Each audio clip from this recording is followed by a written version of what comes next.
Hola, ¿qué tal? Vamos a continuar con nuestras clases de programación en ASP. Vamos a empezar una serie de videos relativos al uso de Identity Framework y también un poco acerca del uso de la base de datos de Microsoft, que es SQL Server. ¿Qué es Identity Framework? Bien, esta herramienta lo que nos va a otorgar son las facilidades para que podamos trabajar eh, directamente con todo lo que tiene que ver la administración de usuarios, es decir, cómo dar de alta a nuevos usuarios, cómo permitirles que hagan login, cómo manejar sus sesiones, la recuperación de contraseñas, etcétera. Todo eso. Evidentemente es una herramienta que ya incluye nuestra aplicación y que vamos a aprender a utilizar. Esa es la idea. Primero, yo ya tengo creado mi proyecto. Como en este video, lo único que voy a hacer es realizar la conexión con SQL Server. En virtud de que ya hemos hecho conexiones con MySQL, veremos solamente cómo se hace en este video y Identity Framework será en el siguiente video. Entonces, avancemos. Lo que voy a generar es dentro de la carpeta modelos. Recuerden que yo estoy trabajando con un proyecto vacío. Lo que vamos a hacer puede trabajarse con el proyecto vacío o que ya tenga ciertas funcionalidades. No es importante esa situación. Lo que sí es que voy a crear mi context, es decir, todo el proceso de conexión a la base de datos. Si tú ya tienes una conexión a la base de datos, no es necesario que hagas lo que vamos a ver en este video. Voy a generar mi nuevo archivo como siempre, el DB context, eso no cambia, aunque haremos ciertas modificaciones, pero esto nada más es para lo que ya hicimos antes. Mi namespace, el nombre de mi proyecto que se llama Explica Identity y la carpeta que es Models. Mi public class, en este caso es DB context. Ah, y por cierto, lo recomendable es que el nombre no sea solo DB context, sino que tenga otro nombre para evitar cualquier tipo de confusiones. Aquí le voy a cambiar el nombre, le voy a llamar app DB context, que sería la forma correcta. Pero aquí mi clase es app DB context. Como siempre, recuerda que hereda de DB context. No lo tenemos y lo vamos a agregar. Antes habíamos agregado, bueno, y obviamente para agregarlo me voy a mi paquete Linux. Antes habíamos agregado Pomelo porque eso era para MySQL. Bueno, como ahora vamos a usar SQL Server, es justamente el que voy a buscar, SQL Server. Y utilizar en Microsoft Entity Framework Core SQL Server.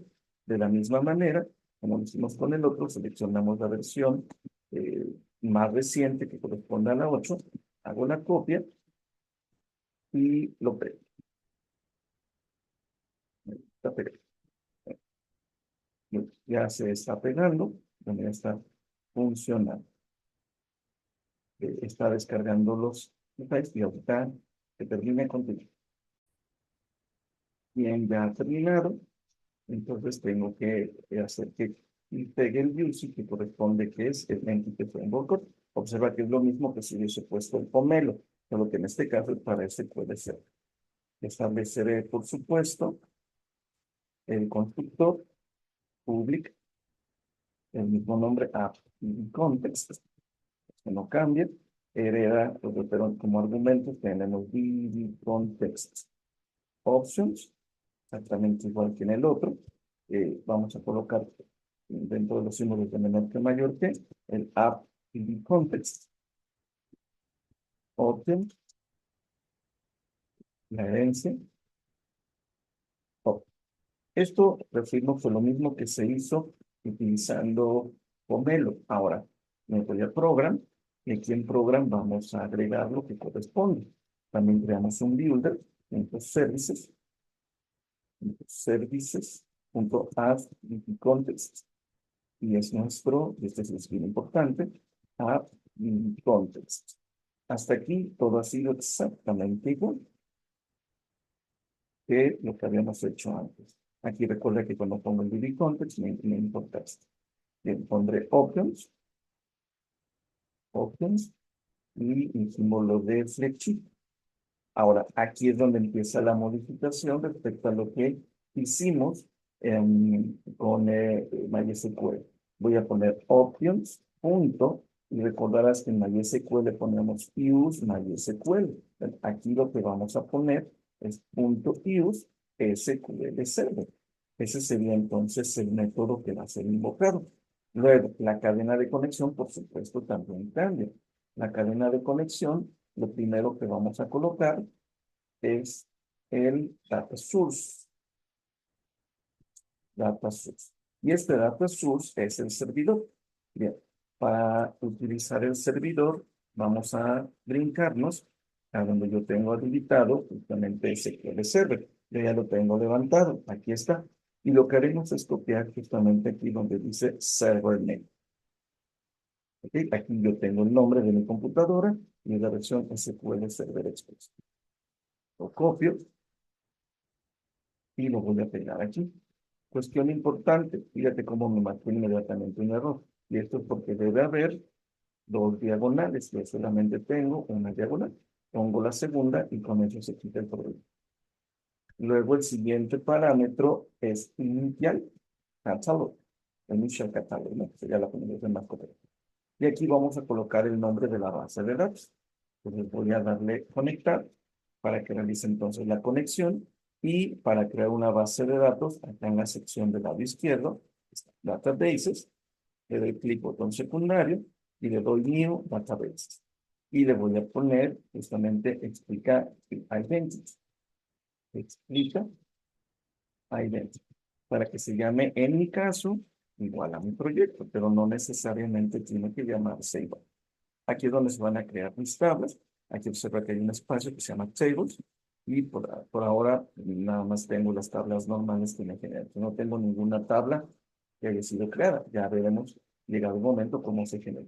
Entonces aquí voy a poner el nombre de mi base de datos, que implica Identity.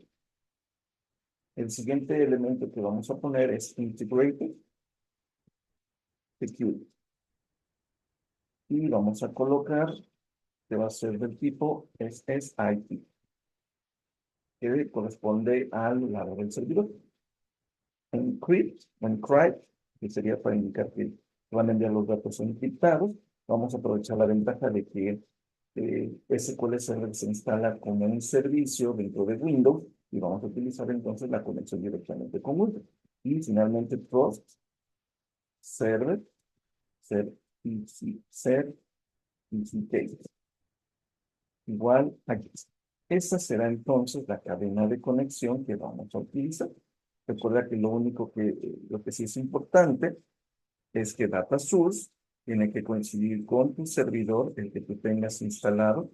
Inicia el catálogo, el nombre de tu base de datos, y lo demás lo copias tal cual. Esto sería entonces lo mismo que ya se había hecho en los anteriores.